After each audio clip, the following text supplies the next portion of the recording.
Right then, welcome back. And today we're going to look at this. But before we do, don't forget to check the description and don't forget to subscribe. If you love Ride 4, this is the place to be. We're going to do it all. But yes, today, the Moto Guzzi MGS-01 Corsa. Wow, what a hand at Scrabble that would be. Now, I've not said very nice things about the way it looks. I'm still not convinced, but as a motorcycle to use in Ride 4, it is actually really rather good. It's one of those left field bikes that you don't really know exists, and then you play the game and you find it a little like Gran Turismo, where you just find an absolute peach of a car and a bike or whatever, and you just think, wow, like never knew that existed, and it's absolutely mega. This is the same. That's the setup. That's where we ended up with it. Again, a 2.8, just with the rebound halved on the front and rear suspension. Electronics, anti-wheelie 1, engine braking 2, traction 0. Again, if you would like more traction, use more traction, etc, etc. Tyres, I set it up to run medium front, soft rear. That's what we went for primarily. Pros, great handling. We'll talk about all the good and bad things as we look at where we went and what we did. Yeah, great handling, really nice bike through the corners. Good on the brakes. Yeah, it needs to be because it's not very fast, but we'll come to that. And it's something different. Like I said, it's one of those little like kitschy, cool, niche, like limited run bikes that you would never have known about if you'd never played this game. Cons, slow. Yes, it's not very fast. It's a 65-degree horizontally mounted air-cooled V-twin with shaft drive. Not the sportiest. It's hard to extract the maximum from it. It is, to get on the leaderboards anywhere near the top few pages, it is extremely difficult, but again we'll cover that. And the looks are interesting. I think I described it as a CBR 600 RR's dodgy uncle that just like looks at you a bit strange for a bit too long. I think it's the underseat pipe that does it for me, although it has got a similar set with the fairings and the bars and everything else. But we shall come on to that and cover things as we get to them. So, where did we go? Well, first up, we went to Sugo Fast. Ironic, considering the bike is not actually that fast. And it was carnage. There was all sorts going off the start. When the lights went green, there was barging and bumping, people falling off, like riders in front of us, bikes in front of us. And we ended up in 7th. And look at the brakes. Ooh, sir. Yes, please, sir. Can I have some more, please, sir? Really good. I don't know if it's because it's not that fast or it's because it's got no road paraphernalia in it whatsoever. No lights, no mirrors, no nothing. It is an absolute out-and-out track bike, but she's not very fast in a straight line. Yes, nakeds we stand a chance, but anything sporty with a fairing, no way, it's going to leave you. The handling, oh, look at that. Straight in, pinned to the curb and the white line, even over the bumps, up the inside of the ZX6R, just does not mind at all. Flip-flop chicanes, the drive as well, because it's not got a massive amount of power, it's not destroying the rear tyre, so it's got loads of drive on that soft. But again, the problem is straight line. That's a fairly stock hedge abuser in front of us, and it is just walking and walking and walking. We do drag it back on the brakes. We do manage to gently persuade the big fat boat to get out of the way. Funnily enough, in the change of direction for the chicane, we just kind of ease our way past. But yeah, very nice to use this last corner. Oh, throw it on its ear, scrape the pegs, knee down in jeans, probably not a good idea, ride the bump and just play with the throttle to get the line through the corner that you want. Just a nice bike to use, not too fast, handles well. It's a bit, yeah, not the quickest, but if you're not after the fastest, then it's pretty much where you want to be. But it was close. The hedge abuser was eating the gap up down the straight towards the finish.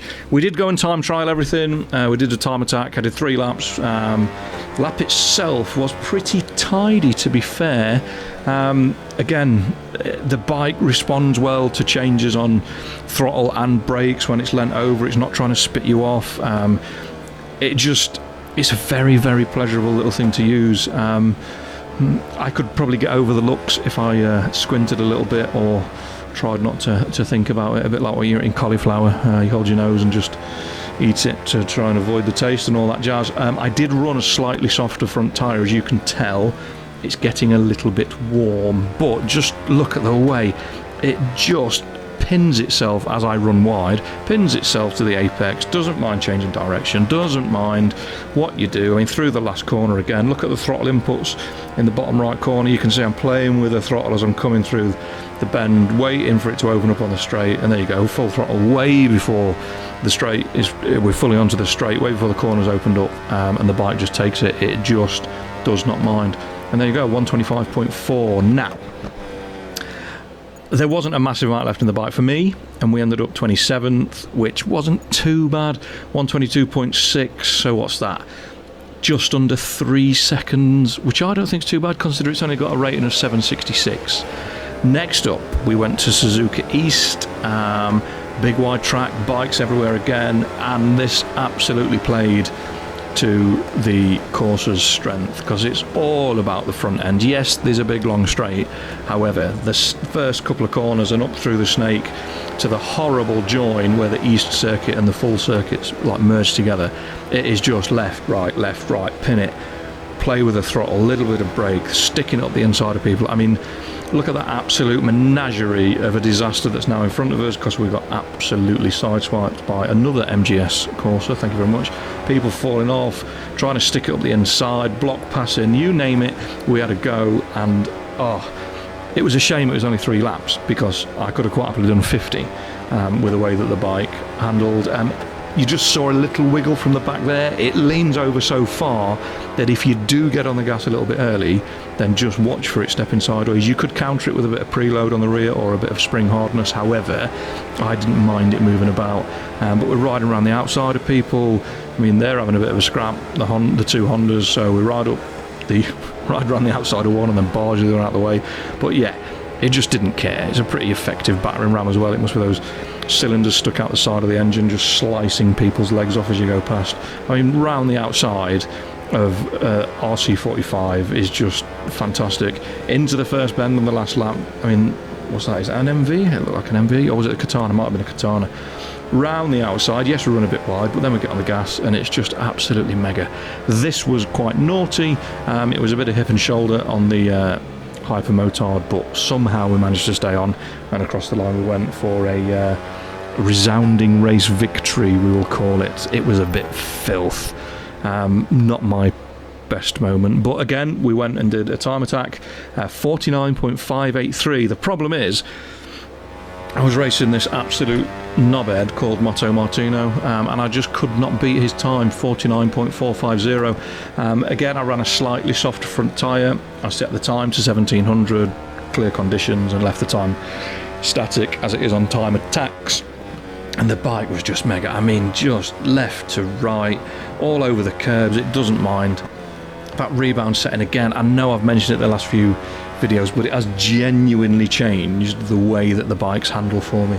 I get it's not for everyone sets the bikes up how they want, but I mean, just look at that, rock solid. Yes, the front tyre is getting rather warm. I would not like to have to spin the front wheel around by hand with the tyre as soon as you stopped, but yeah, I just could not beat that 49.450. We ended up, what, about 7-8 hundredths of a second off. It would have put us 11th, the time basically, 49.58 whatever. So 11th on that I don't think is too bad, considering everything else is running right up the top at 800s. And last but not least, the night race. Awful to film, awful to try and edit videos on. The processing on YouTube's a nightmare. However, it was a lot of fun. Riding a bike at night without any lights on it was interesting, especially where there was no lights at the side of the circuit. What the ZX-7R rider was doing there, I'm not quite sure, but they went for a little trip through the gravel and probably rearranged the tyre barrier. But again, the front end of the bike, just stick it into the corners, nail it on the brakes, and off you go.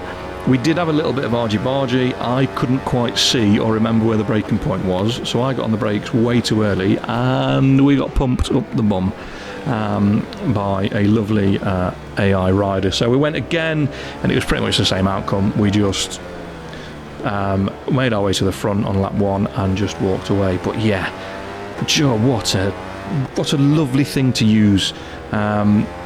Didn't know anything about it before I used it. I think I used it once before in a career race. I think there might have been a Corsa event as part of the DLC, but didn't really pay much attention to it. I was just focused on getting the career done. But now we're playing it for pleasure rather than just trying to complete it. Yeah, it was good. And we took what can only be described as some beautiful pictures. Yeah, I'm a big fan. I mean, look at the detail in the tail light there. They didn't have to do that. They could have made it all one light unit, but they didn't. So, yeah, it reeks of quality. But there you go. The Moto Guzzi MGS-01 Corsa.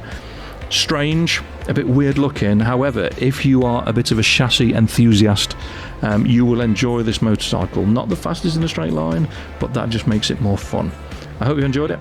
Don't forget to leave me a like, a comment, and all the usual jazz. And like I said at the start, subscribe for more ride content, because we are going to do the lot. Every endurance race, every bike on every track, every race, every you name it.